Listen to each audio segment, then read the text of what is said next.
So I'm 25 weeks pregnant with twins, and at 24 weeks, I fired my OBGYN. Now, I've had this OBGYN since January of this year. She has been absolutely amazing. She is a black woman. I have ranted and raved about this lady to everyone.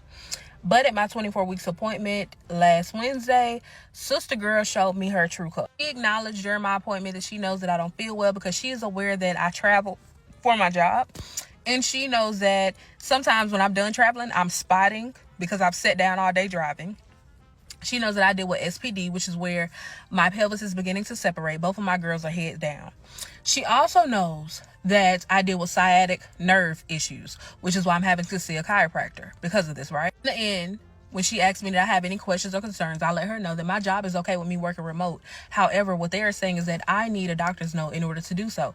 And I just want to know if you could write me a note and let me work remote 2 to 3 times out the week.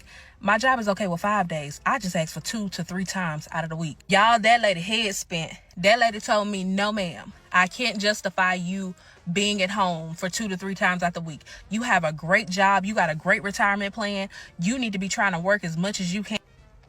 I told her, you know that I spot from traveling with my job. You know that I'm dealing with my pelvis separating.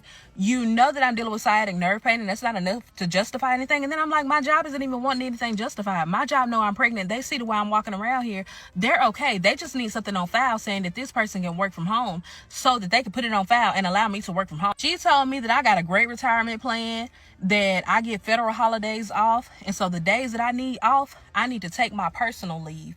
I told her it will be nothing for her to write that I can work from home. She asked me, what do I do? In full, I told her what I do in full, but I told her the issue is me sitting down all day. So my chiropractor told me to get up every 30 minutes and walk around. I get up and I walk around, but I'm still in bad shape. At home, my husband is having to help me out the bed. I can barely get off the toilet by myself because my pelvis and stuff hurts so bad. She told me that maybe my job needs to accommodate me and get me a standing desk. I told her that the issue is standing up and sitting down. I'm having to alternate doing both of those because I can't do them both for long periods at a time. She told me that maybe my job needs to put a cot in my office. So you will say that I need a cot in my office so I can lay down from time to time, but you won't write me to be able to work remote from home 2 to 3 times out the week. So you think it's okay for me to lay down at my job, but you don't think it's okay for me to be at work, be at home, working from the comfort of my house for 2 to 3 times. And then she asked me, I'm not even understanding how working from home would even benefit you. Well, how would laying on a cot at my job benefit me? Went back to the whole, you got a great retirement plan. Baby, I am 30. I don't plan to retire. I plan to quit. Okay? Retirement is not even on my mind. Quitting it. My mother accompanied me to this appointment because my husband is on peak season, so he hasn't been able to go to the last 2. She then turns to my mom and she says, well, Mom, what do you think? And my mom let her know, well, I see my baby every day. My baby can barely grocery shop. She can barely walk around the store for 30 minutes without aching or having to stop and bend over or, having a rest on this or that. And then she can barely get into the vehicle by herself. So I'm having to drive my van so she doesn't have to get low. She can stay up high. And when she gets into the van, it still hurts because the leg is dropping down and separating the pelvis, getting into all types of stuff. Like my mama having to let her know that we having to help her into the vehicles now.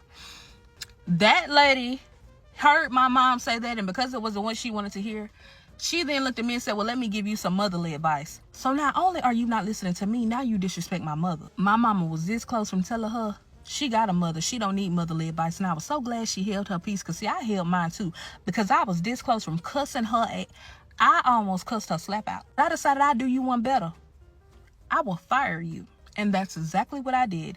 So I reached out to a few nurses in my city and I asked about one of the most well-known OBGYNs it is in my city who is booked up until next year.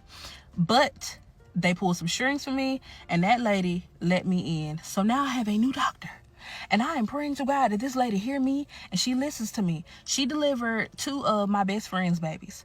And I'm really praying that the experience that they had with her is the experience that I had with her.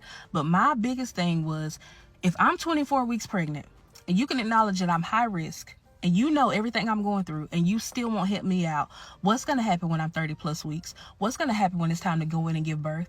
Are you not going to hear me and listen to me then? I couldn't chance it. I already got a 10-year-old to live for. I couldn't chance it. I need you to understand me and hear me when I tell you that something is wrong with me. The last thing I need you telling me is that, yeah, you may be in pain, but you got a good retirement plan.